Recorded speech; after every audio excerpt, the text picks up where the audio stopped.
CMR shopping mall grand opening on 10th September in Miapur.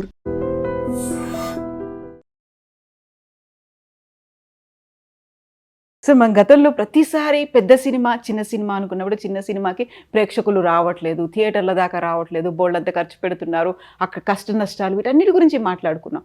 But ఒక director తన సినిమాకి ఎవరు రాలేదు, రివ్యూస్ మాత్రం చాలా బాగున్నాయి, బట్ ప్రేక్షకులు రావట్లేదు, ఎందుకని తనని తను అంత హింసించుకొని బాధపడ్డాడు? 50 ఏళ్ళ నుంచి చూస్తున్నామమ్మా. చాలామంది నా సినిమాలకు కూడా, అంటే మేము కొత్తగా వచ్చినప్పుడు సినిమా తీసే ప్రతి డైరెక్టరు ప్రాణం పెట్టే తీస్తాడు. అంటే ఆ సినిమా బాగుండొచ్చు, బాగోపోవచ్చు. ఆ సినిమా నేను చూడలేదు, నాకు తెలియదు. ఆ సినిమా కాదు, ఏ సినిమా అయినా తీసిన సినిమా మీకు నచ్చకపోవచ్చు, నాకు మాత్రం నేను ప్రాణం పెట్టి తీసినట్టే ఉంటుంది. నేను ఇది అంటే అందులో చిన్న సినిమాలు పర్టికులర్గా ఏమవుతుందంటే మొత్తం పెళ్ళం పుస్తితో సహా ఇంట్లో ఉన్న ఆస్తి అంతా పెట్టి సినిమా తీస్తారు. ప్లస్ టైం కూడా అట్లాగే వేరే ఉండదు కాబట్టి ఫినాన్షియల్, ఇప్పుడు పెద్ద డైరెక్టర్లు ప్రాణం పెట్టే తీస్తారు, బట్ వాళ్ళకి ఫినాన్షియల్గా బాగుంటారు కాబట్టి సండేలు హాలిడేస్ ఎంజాయ్ చేస్తూ ఉంటారు. వీళ్ళకి అది ఉండదు, ఈవినింగ్ లైఫ్లో ఎటువంటి ఇంకొనడానికి ఛాన్స్ లేదు. ఈ జీవితం అంతా సినిమా రిలీజ్ అయ్యి ఆడితే బాగుండనేది లైఫ్ వస్తుందని ఆశతో ఉంటారు. ఇప్పుడు ఈయన 10 మంది వచ్చారు, ఈయన చాలా అదృష్టవంతుడు. చాలామంది నోషోలు పడుతున్నాయి. ఈవెన్ పెద్ద సినిమాలు మీరు చెప్పే రికార్డ్ బ్రేక్ కలెక్షన్లు చేస్తున్న సినిమాలు కూడా నోషోలు పడుతున్నాయి ఇప్పుడు. మరి వాళ్ళు ఏమవ్వాలి? వాళ్ళంతా పెద్ద పెద్ద స్టార్స్ కదా, వాళ్ళు ఎవరితో ఏం చెప్తూ కొట్టుకుంటారు వాళ్ళు. సో ఇవన్నీ కాదు, మనం తీయటం వరకే మన బాధ్యత. తీసిన తర్వాత వాళ్ళు చూస్తారా చూడరా అంటే, మనం తీసిన మన కంటెంటు ఇంకోళ్ళ కంటెంటు దగ్గర దగ్గర ఒకే రకంగా ఉన్నా మనం ప్రజెంట్ చేసిన విధానం, అవతల వాళ్ళు ప్రజెంట్ చేసిన విధానాలు తేడా ఉంటాయి. అవతల వాళ్ళు చేసింది నచ్చి ఉండొచ్చు, మనం చేసింది నచ్చి ఉండకపోవచ్చు. లేదంటే అవతలది దాంట్లో ఏదో గ్లామర్ ఉండి ఉండొచ్చు, మనలో ఉండి ఉండకపోవచ్చు. సో అట్లా రకరకాల సమస్యలు ఉంటాయి. అందుకని డిసార్టన్ అయిపోయి ఉండక్కర్లేదు. మళ్ళీ ఇప్పుడు దాన్ని మలయాళానికి వెళ్తాం, మలయాళంలో ఏమైనా చూస్తారు, మలయాళంలో పోయేవాళ్ళు అక్కడ పరిస్థితి అక్కడ ఎట్లాగే ఉంది. అక్కడ మనం చూసే సినిమాలు, అలాగే 100 సినిమాలు రిలీజ్ అయితే మనం 20 సినిమాలు చూస్తున్నాం ఓటీటీల్లో కానీ రిలీజుల్లో కానీ. మిగిలిన 80 సినిమాల సంగతి మనకు తెలియదు కదా. సో వాళ్ళేమవుతారు, వాళ్ళేం చెప్పుకుంటారు. మొన్న ఏదో ఓటీటీలో మలయాళం సినిమా చూసా, చాలా బాగుంది అనిపించింది. చెక్ చేస్తే 14 లక్షలు వచ్చింది, వాళ్ళు 6 కోట్లు పెట్టి తీశారంట. మరి ఆ డైరెక్టర్ ప్రొడ్యూసర్ ఏమైపోయి ఉండాలి. సో అదేం కాదు, డిసార్టన్ అవ్వకూడదు. ఫెయిల్యూర్స్ వస్తే సక్సెస్ వస్తుంది. ఎప్పుడు ఫెయిల్యూర్ లీడ్స్ టు సక్సెస్ అని చెప్తారు కాబట్టి అతను అనవసరంగా అంత కంగారు పడక్కర్లేదు. ధైర్యంగా మళ్ళీ మంచి సినిమా తీసుకోవచ్చు. అయితే వెరీ ఫస్ట్ ప్రాజెక్ట్ కింద తీసిన వాళ్ళు కొన్ని ఏళ్ల పాటు దాని మీద కృషి చేసి 2 ఏళ్ల పాటు సినిమా తీసిన తర్వాత, అందులో కూడా ఏదో చిన్న చితక ఆర్టిస్టులు కూడా కాదు, మంచి నేమ్ అండ్ ఫేమ్ ఉన్న ఆర్టిస్టులు, కావలసినటువంటి ఎలిమెంట్స్ అన్నీ ఉన్న సినిమా రావట్లేదు, చూడట్లేదు అనేది రివ్యూస్ కూడా బాగున్నాయి అనుకున్న తర్వాత, అంటే ఇక్కడ ప్రాబ్లం మీరు ఏంటంటే తెలిసిన ఆర్టిస్టులు అనుకునేది పెద్ద భ్రమ. ప్యాడింగ్ పెట్టాను అనేది అంతకంటే పెద్ద భ్రమ. ఇప్పుడు ఒక్క హీరోలకు ఒక్కళ్ళకే ఫాలో అయిపోయింది. ఒక 2-3 సాయి పల్లవి లాంటి ఒకళ్ళిద్దరు హీరోయిన్లకి తప్ప హీరోయిన్లకి ఫాలోయింగ్ లేదు. టికెట్ దిగదు, ఒక టికెట్ కూడా ఎక్స్ట్రా దిగదు. హీరోలకి ఆ టాప్ 30 మంది ఉన్నారు హీరోలు, మొదట 3-4కి 50%, 60% టికెట్లు దిగుతాయి, కానీ మిగతా వాళ్ళకి 10 to 20% దిగుతాయి. వీళ్ళంతా పెద్ద హీరోలే. మిగిలిన హీరోలు ఇప్పుడు ఫర్ ఎగ్జాంపుల్ నా ఛానల్ కానీ మీ ఛానల్ కానీ మీకు ఫాలో అప్ ఉంది, నాకు ఫాలోయింగ్ ఉంది. మన ఇద్దరం సినిమా తీద్దాం, ఎవరిని వస్తారని చూద్దాం. అట్లీస్ట్ మన సబ్స్క్రైబర్స్ అన్న రావాలిగా, రారు. సో అది వేరు ఇది వేరు. ఆ ఫాలోయింగ్ ఉంది కాబట్టి వాళ్ళు ఏదో చూసేస్తారు అనుకుంటే, ఇవాళ టాప్స్ హీరోస్ సినిమాలు ఈ సంవత్సరం అన్నీ ఫ్లాప్ అయినాయిగా. మరి అదేంటి? మళ్ళీ వాళ్ళు వెళ్తే జనం తండోపతండాలు, వాళ్ళ కోసం ప్రాణాలు ఇచ్చుకునే వాళ్ళు ఉన్నారు, రక్తం కోసుకునేవాళ్ళు, చేతులు కోసుకునేవాళ్ళు, మెడకాయ కోసుకునేవాళ్ళు ఉన్నారు. ఉన్న సినిమాలు ఆడతలేదు కదా, ఓపెనింగ్లు కూడా రావట్లేదు కదా. మరి వాళ్ళు ఏమైపోవాలి? అందుకని ఇట్లా అయ్యేది కాదు. చిన్న సినిమా బతకాలి అనేది ఉంటుంది. ఆ తర్వాత మిగతా భాషల్లో చేసినట్టుగా ప్రయోగాలు కావచ్చు, ఒక కమర్షియల్ కాకుండా ఆర్ట్ ఫిల్మ్స్ అనేవి రావాలి, ఇలాంటివన్నీ మనం మాట్లాడుకుంటూ ఉంటాం. బట్ అది ప్రాక్టికల్గా మాత్రం వర్కౌట్ అవ్వదు. వర్కౌట్ అవ్వట్లేదు. మీకు వచ్చింది మొన్న 35 వచ్చింది, 23 వచ్చింది, కోర్టు వచ్చింది, ఇవన్నీ ఆడినిగా సినిమాలు. మరి వాటికేంటి? దానికి సమాధానం లేదా? ఏదో కోర్టు అంటే నాని ఉన్నాడు, నాని ప్రొడ్యూసర్ అన్నారు. మరి నాని గారు యాక్ట్ చేసిన సినిమాలు ఆడతలేదు కొన్ని. ఇప్పుడు అన్నీ బాగానే ఉన్నాయి ఈ సంవత్సరం. అంతకుముందు లాస్ట్ బిఫోర్ ఇయర్ ఆయన చేసినవన్నీ పోయినాయి వరుసగా. దిల్ రాజు గారు పెద్ద ప్రొడ్యూసరు, మరి ఆయన సినిమాలు వరుసగా ఫ్లాప్ అయినాయి కదా. సితారా ఎంటర్టైన్మెంట్, విజయ్ దేవరకొండ చాలా పెద్ద హీరో, కింగ్డమ్ పోయింది, మరి వార్ ఎన్టీఆర్ పోయింది. అట్లా చెప్పుకుంటూ పోతే అదేది గేమ్ చేంజర్ రామ్ చరణ్ పోయింది. పోయినాయి కదా మరి. మరి ఈయనకి ఎందుకు అంత బాధ? ఇప్పుడు మనం జనంతో పాటు పోతున్నాం, నీళ్లు పోతాంటే నీళ్లు కొట్టుకుపోతూ ఉంటారు అంతే. మరి నిలదొక్కుని వెనక్కి రావాలి, ఎదురు స్విమ్ చేసి వస్తున్నారు వాళ్ళంతా. అందుకే నిలబడి మళ్ళీ హీరోలు వాళ్ళు మళ్ళీ నెక్స్ట్ సినిమాలు చేస్తున్నారు, మళ్ళీ అదే క్రేజ్ తెచ్చుకుంటున్నారు, నిలబడుతున్నారు. అది చెయ్యాలి తప్ప నేను చెప్తూ కొట్టుకుంటా చెప్పుకుంటాం, అది కరెక్ట్ కాదు. సో ప్రమోషన్స్లో భాగంగా వీళ్ళు చేస్తున్నటువంటి క్యాంపెయిన్లు కావచ్చు, ఇస్తున్నటువంటి ప్రసంగాలు కావచ్చు, అవి బూమరాంగ్ అవుతున్నాయి అనేటువంటి అనాలిసిస్లు కూడా వినిపిస్తున్నాయి. అవును, డెఫినెట్గా. అంటే ఎప్పుడు మనం సినిమా తీస్తాం, మనం ప్రేక్షకుల ఆదరణ యాక్చువల్ ఒక రకంగా చెప్పాలంటే వాళ్ళు దయచేసి మన సినిమా చూడాలి. వాళ్ళు డబ్బులు పెట్టి చూస్తారు. సో మన మీద ఎంతో కొంత జాలో దయ క్షమ ఇటువంటివి ఉండాలి. వాళ్ళని మనం ఛాలెంజ్ చేయటం, నేను చించేసా పొడిచేసా చూడు నువ్వు సినిమా, ఈ సినిమాతో అంత చేస్తాం ఇండస్ట్రీది, ఎవరు చూస్తారు? లేకపోతే నేను కష్టపడ్డాను నువ్వు చూడండి, నువ్వు ఎవరు పడతావు? నీ కోసం పడుతున్నావు, నా కోసం పడతలేదు కదా. నేనెందుకు చూడాలి? నువ్వు కష్టపడితే నేను చూడాలని రూల్ ఎక్కడుంది? చూడలేదు అనే పదం వాడకూడదు. చూస్తారు, వాళ్ళకి నచ్చితే చూస్తారు. మరి ఇప్పుడు నేను చెప్పిన సినిమాలను చూశారుగా, అట్లాగే చూస్తారు ఇవి కూడా. అంతేగాని ఊరికి మనం ఇంకోటి రకంగా మాట్లాడకూడదు. సక్సెస్ అంటే దానికి యాక్చువల్గా ఇచ్చే మీనింగ్ ఏంటి సార్? జనాలు ప్రేక్షకులు వచ్చి చూడడమా, లేకుంటే కమర్షియల్ హిట్ అవ్వడమా, రివ్యూస్ బాగుండడమా? రివ్యూస్ అనేది అసలు పట్టించుకోకూడదమ్మా. రివ్యూస్ నమ్మకూడదు కూడా నా ఉద్దేశంలో. నేను నమ్మను, నేను ఎవరిని నమ్మొద్దు అంటాను. ఎందుకంటే రివ్యూ అనేది ఒక ఇండివిజువల్. ఇప్పుడు క్రిటికల్ రివ్యూస్ ఎక్కడ పెద్దగా లేవు, అది ఒక్కళ్ళిద్దరు తప్ప క్రిటికల్ రివ్యూ చేయరు. ఏదో దానికి వాళ్ళ ఆలోచన విధానం ప్రకారం రాస్తారు తప్ప అది లేదు. బట్ జనం చూసిన సినిమాలే గొప్ప సినిమాల కింద లెక్క, కమర్షియల్గా వచ్చిన సినిమాలే. ఇప్పుడు నేను చెప్పిన సినిమాలన్నీ మరి డబ్బులు బాగా వచ్చినాయి. బలగం దగ్గర నుంచి లెక్కేసుకుంటాను. బలగం దగ్గరే కాదు, చాలా సినిమాలు ఉన్నాయి చెప్పుకుంటాం, పేర్లు గుర్తుండి సాగు. జాతిరత్నాలు ఎవరున్నారు? ప్రొడ్యూసర్ అంటారు. మరి అదే ప్రొడ్యూసర్ వేరే సినిమాలు తీసినప్పుడు ఎన్ని ఫ్లాప్ అవ్వలేదు? సో ప్రొడ్యూసరు, హీరోను, డైరెక్టరు ఇవన్నీ బోగస్. ఆ సినిమాలో దమ్ము ఉంటే ఆడుతుంది, దమ్ము లేకపోతే. ఇప్పుడు మన నరసింహ ఉంది, మరి మహావతార్ నరసింహ మళ్ళీ ₹1 కోటి మొత్తం భారతదేశం అంతా కలిసి ₹1 కోటి తోపినైంది. 300 కోట్లు చేసింది. ఇప్పుడు ఇంకా ఆడతాను, ఇంకా ఫుల్ పోతాను. మరి ఆయన 100 ముందు రోజు చూసి ఆయన ఆత్మహత్య చేసుకుంటా అన్నాడా? అనలేదు కదా. ఇప్పుడు యాక్చువల్గా సినిమా చూడ్డానికి మా థియేటర్కి రావాలి అంటే ఎందుకు వస్తారు, ఎందుకు చూడాలి సార్? యాక్చువల్గా ఏముంటే అట్రాక్ట్ చేస్తుంది అంటారు? ఏమీ లేదు. ఇప్పుడు మీరు తీసే కంటెంట్ నన్ను అట్రాక్ట్ చేయాలి, కామన్ ఆడియన్ని. సింపుల్ అమ్మ, ఒకటే. ఒక సినిమా మనం తీస్తున్నాం, ఇప్పుడు అందరం ప్రాణం పెట్టే తీస్తాం. ప్రాణం పెట్టే తీయటం వేరు, సినిమా చూడటం వేరు. సినిమా చూడటం మనం డబ్బులు ఖర్చు పెట్టి చూస్తాం. ఇక్కడ ఏంటంటే మనం ఏదో అనుకునేది. ఇప్పుడు ఫర్ ఎగ్జాంపుల్ కోర్టు ఆడింది కాబట్టి నేను కోర్టు అతను నాని కంటే నేను డబ్బు ఉన్నవాడిని ప్రొడ్యూసర్గా, నా డైరెక్టర్ వాళ్ళ డైరెక్టర్ కంటే గొప్ప డైరెక్టర్, నా ఆర్టిస్టులు అంతకంటే గొప్ప ఆర్టిస్టులు, నేను అంతకంటే బాగా తీస్తాను కోర్టు అని ఇంకో కోర్టు లాంటి సినిమా తీశాను. ఆల్రెడీ కోర్టు చూశారు, ఎందుకు చూస్తారు ఈ సినిమా? ఇప్పుడు ఆ సినిమా అయిపోయినా ఆయన కోర్టులాగా తీశాను, నేను నాకంటే బాగా తీశాను, నన్ను చూడలేదు, ఎందుకు చూస్తారు? కోర్టు చూసాం ఆల్రెడీ, ఇంకా నీ కోర్టు చూడాల్సిన అవసరం నాకు లేదు.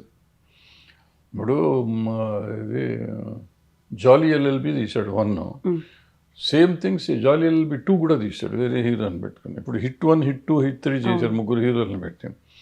సిమిలర్ కంటెంట్ అయినా ఒక కంటెంట్ దానికి ఒక సీక్వెల్లో ఏదో పెట్టుకుని ఏదో వేరే కథలు చెప్పుకుంటూ అలాంటి జోనర్లో కొంతమంది తీస్తున్నారు, అది వేరు.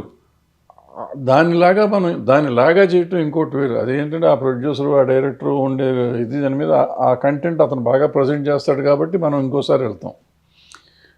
ఇప్పుడు నాలాంటి డైరెక్టర్ అంతకుముందు సక్సెస్ ఫెయిల్యూర్లు ఉన్నాయి కాబట్టి ఇప్పుడు నేను సడన్గా వచ్చి కోర్టు చూసి, నేను చిన్న సినిమాలు తీసాను, కోర్టు చూసి లేకపోతే బలగం చూసి నేను బలగం లాంటిది తీశాను అంటే, నువ్వు బలగం చూసాం కదరా బాబు, నాకు ఎందుకంటే కోర్టులాగా తీసాను ఎందుకు, ఆల్రెడీ నువ్వు ఫ్లాపులు తీసినావు మళ్ళీ ఒక ఫ్లాప్ ఇస్తావు అంటారు అనుకుంటారు.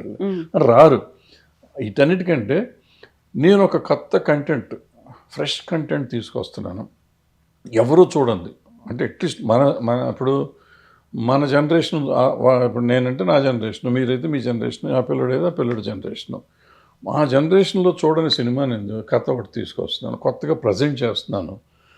అది ప్రోమోను ఇంకోటి వచ్చినప్పుడు, టీజర్ వచ్చినప్పుడు చూస్తే అవ్వాలి. ఇప్పుడు అదే ఇందాక మొదలెట్టింది అక్కడెక్కడంటే, చూస్తానికి వెళ్ళినప్పుడు ఈ సినిమా చూస్తాను. ఇప్పుడు నేను అన్న మొత్తం ప్రాణం పెట్టి సినిమా తీస్తున్నా. నేను ప్రాణం పెట్టే సినిమా ఎవరో తీస్తే ప్రాణం పెట్టి నువ్వు చూస్తావా? అవును. నేను ప్రతిఘటనను ఒక సినిమా తీసా, నేను ప్రాణం పెట్టే తీసా, మొత్తం ఆస్తులన్నీ పెట్టి తీసా, షో క్యాన్సిల్ అయింది, బాగా ఇది డిసప్పాయింట్మెంట్ ఉండింది. బాగా తీసాం అనుకున్నాం, బట్ జనానికి నచ్చలా. మనం ప్రజెంట్ చేసిన విధానం తప్పు ఉండొచ్చు, ఏదో తప్పు ఉండొచ్చు, మన తప్పు ఉంది. ఆ తర్వాత చేయాలి 14 ఏళ్ళు 13 ఏళ్ళు అయిపోయింది. సో డిసార్డర్ అనే కూర్చుంటే ఏమొస్తుంది, ఏం రాదు. అయితే ఆ తీసేటప్పుడు మా అల్లుడు చెప్పాడు, ఎందుకు తీస్తున్నామా ఈ సినిమా అని అడిగాడు నన్ను. చూస్తారు ఇది బ్రహ్మాండమైన కంటెంట్ అని నేను చెప్పాను. సో తీసినాక నా కష్టాలు నేను పడ్డాను, రిలీజ్ చేశాను, మొత్తం పోయింది, ఉన్నది ఉంచుకున్నది పోయింది అనుకోండి. ఆ తీసే రోజు మా అల్లుడు అడిగిన లెక్క ప్రకారం నేను ఆలోచించి, నేనైతే ఈ సినిమా చూస్తాను అని ఆలోచించుంటే ఆ రోజు నాకు జ్ఞానోదయం అయ్యి ఉండేది. అది ఆలోచించాల. ఇప్పుడు అదే ప్రతిఘటన మీరు తీసి నేను థియేటర్ టికెట్ కొనుక్కొని వెళ్తానా? వెళ్ళేవాడిని కాదు డెఫినెట్గా. అదే కాస్టింగ్తో అంతకంటే మీరు ఇంకా బాగా తీసినా కూడా నేను వెళ్ళేవాడిని కాదు, unless mouth spread, talk spread అయ్యి బాగుంటుంది తప్ప. సో ఎక్కడంటే ఆ రోజు నేను ప్రొడ్యూసర్గా నా కంటెంట్ ముందు రిలీజ్ చేసేటప్పటికి ఆడియన్స్ థియేటర్కి రప్పించుకునే పరిస్థితి లేదు, అందుకే నో షోలు పడ్డాయి, మార్నింగ్ షో. సో అది లేకపోవటం వల్ల ఇబ్బంది పడతాం. ఆ సినిమాకి ఇప్పుడు మీరు చెప్పిన దీనికి రామోజీరావు గారి ప్రతిఘటన సెన్సేషనల్ హిట్ అది.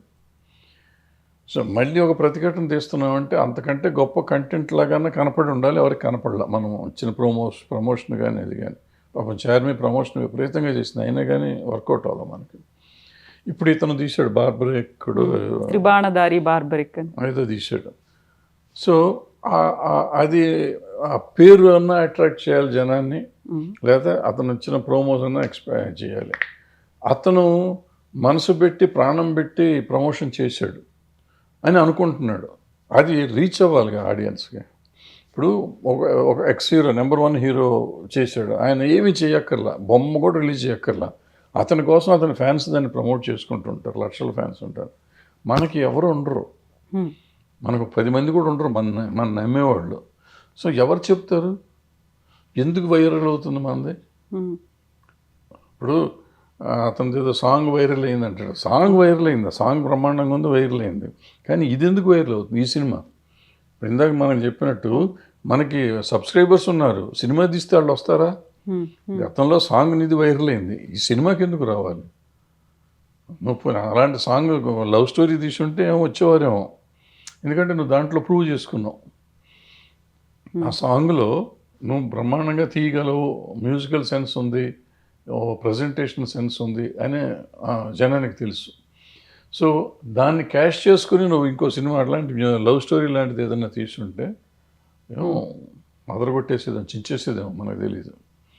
అది వదిలిపెట్టి వేరే జోనర్లోకి వచ్చారు.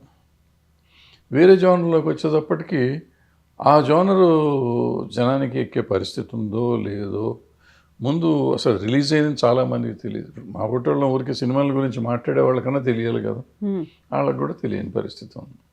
టైట్ మొన్న పోస్టర్, అది కూడా ఇంగ్లీష్లో ఏదో పోస్టర్ ఉంది, బార్బర్ ఏదో, అది ఏదో ఉంది, మనకు సంబంధం లేని మ్యాటర్ అన్నట్టుగా వెళ్ళిపోయాం చూసుకుంటే పోస్టర్, మన సినిమా కాదులే అని ఒక ఫీల్.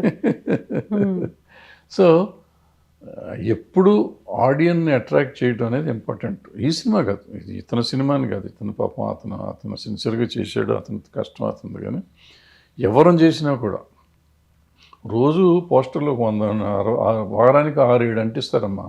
ఇప్పుడు 14 స్టూడియో రోడ్లో వెళ్తా అంటే కొత్త సినిమాలు 6-7 సినిమాలు అంటిస్తారు. ఒక్క పోస్టర్ అన్నీ కొత్తగా ఉంటాయి, ఫ్రెష్గా ఉంటాయి. కానీ ఏదైనా చూసి సినిమా చూడాలనిపించే పోస్టర్ ఉండాలిగా, టైటిల్ చూసి సినిమా చూడాలనిపించాలిగా, ఒక యూఎస్పీ అనేది ఉంటుంది ఉండాలిగా. అది లేదు. సో నేను చెప్పేది ఏంటంటే, ఎవరైనా సినిమా తీసే ప్రొడ్యూసర్ కానీ, డైరెక్టర్ కానీ, యాక్టర్ కానీ, ఈ సినిమా నేను టికెట్ పెట్టి చూడగలనా, వేరే వాళ్ళు చేస్తే చూస్తారు అనే ధైర్యం ఉంటే యాక్టర్ యాక్ట్ చేయాలి, డైరెక్టర్ డైరెక్ట్ చేయాలి, ప్రొడ్యూసర్ సినిమా ప్రొడ్యూస్ చేయాలి. అది చూసి అబ్బాయి ఈ కథ ఎవరు చూస్తారని నీకు అనుమానం వచ్చిందంటే అయిపోయింది, చచ్చిపోయింది, నీ చేతిలోనే ఫెయిల్యూర్ స్టార్ట్ అయిపోయింది. ఇప్పుడు హార్ట్ అండ్ సోల్ అనేది పెట్టి ఫుల్ ఫ్లెడ్జ్డ్గా డెడికేటెడ్గా ఒక సినిమా తీసిన తర్వాత తీసినటువంటి మొట్టమొదటి సినిమానే పోయింది అంటే సరే, రెండో సినిమా కోసం మళ్ళీ ఎంత కష్టపడి చేద్దాం అనుకున్నా కానీ ఫస్ట్ సినిమా ఇంపాక్ట్ అయితే ఉంటుంది. అది హిట్ కాలేదు కదా, అది ఫ్లాప్ కదా. అవన్నీ ఉండవు అని అవసరం. అవన్నీ ఇప్పుడు హార్ట్ అండ్ సోల్ పెట్టకుండా ఎవరు సినిమా తీస్తారు? అంటే కొంతమందికి నాలెడ్జ్ లేక ఏదో ఆవేశంతో తీసినా ప్రాణం పెట్టే తీస్తారు. నాకు తెలిసిన టెక్నాలజీ, ఇప్పుడు నీకు కొంత టెక్నాలజీ తెలుసు కాబట్టి నువ్వు హార్ట్ అండ్ సోల్ పెట్టావు. నాకు తెలిసిన టెక్నాలజీకి నేను హార్ట్ అండ్ సోల్ పెడతా. హార్ట్ అండ్ సోల్ డబ్బులు కూడా పెడతాం, మొత్తం పెట్టేస్తాం, తీస్తాం. తీస్తే మన వరకే, అది ఎదుటివాడికి సంబంధం లేదు కదా. ఇప్పుడు రాజమౌళి గారు లేకపోతే త్రివిక్రమ్ శ్రీనివాస్ గారు ఇంకోళ్ళు పెద్ద ఈ డైరెక్టర్లు అతను బెంగళూరు అతను వీళ్ళు ఎవరైనా తీస్తే వాళ్ళకు వచ్చిన పాపులారిటీకి మనం బాగా ఒక బానిసత్వంలో పెరిగిన వాళ్ళం కదా. మనం హీరోలకి కాదు, బ్రిటిష్ సామ్రాజ్యం కానీ మొఘల్ సామ్రాజ్యం కానీ ఎవరో వాళ్ళ కింద బతికి మనం ఇంకా రాజులు కాలం నుంచి ఉండి అయ్యో పాపం వాళ్ళు కష్టపడ్డారండి, అమ్మో రాజుగారు రోడ్డు మీదకి వచ్చారండి, రాజుగారు వచ్చి కూర్చున్నారండి, మనతో భోంచేస్తున్నారండి, రాజు మన ఎక్స్ప్లాయిట్ చేసి తింటున్నాడు అనేది లేదు. మన పక్కన కూర్చొని ఆ రోజు తిన్నాడు, ఆయన అవసరం ఏముందో మనతో భోంచేసాడు, దాంతో ఆయన దేవుడు అనుకుంటాం. సో ఆ బానిసత్వ పోకడలు ఇంకా మనకి పోక ఈ ఫ్యాన్ఫేర్ అని చెప్పి వాళ్ళకి ఇదైపోయి అబ్బాయి ఎంత కష్టపడ్డారు 3 ఏళ్ళు. అదే 3 ఏళ్ళు మరి ఇతను కష్టపడ్డాడుగా, అతను 2.5 సంవత్సరాలు 3 సంవత్సరాలు కష్టపడ్డాడు. మరి నిజంగా అతను అడిగినట్టు 30 మంది అడిగాడు పాపం, 10 మంది కాదు 30 మంది రావచ్చు కదా అని అడిగాడు. నిజంగా ఇల్లు ఉండొచ్చు కదా. వాళ్ళకేమో అమ్మో 3 ఏళ్ళు 4 ఏళ్ళు కష్టపడ్డారు మనం వెళ్ళాలని చెప్పి థియేటర్ 3,000 టికెట్ అని 4,000 టికెట్ అని వెళ్ళారు కదా. ఇతను మళ్ళీ 150 రూపాయల టికెట్టే కదా, 30 మంది వెళ్ళొచ్చు కదా. వెళ్ళా అంటే ఏదైనా content is the king. Content వాళ్ళకి నచ్చాలి. కంటెంట్ ఈజ్ ద కింగ్ అంటే కంటెంట్ మన పాయింట్ ఆఫ్ వ్యూలో బ్రహ్మాండమైన కంటెంట్ అది.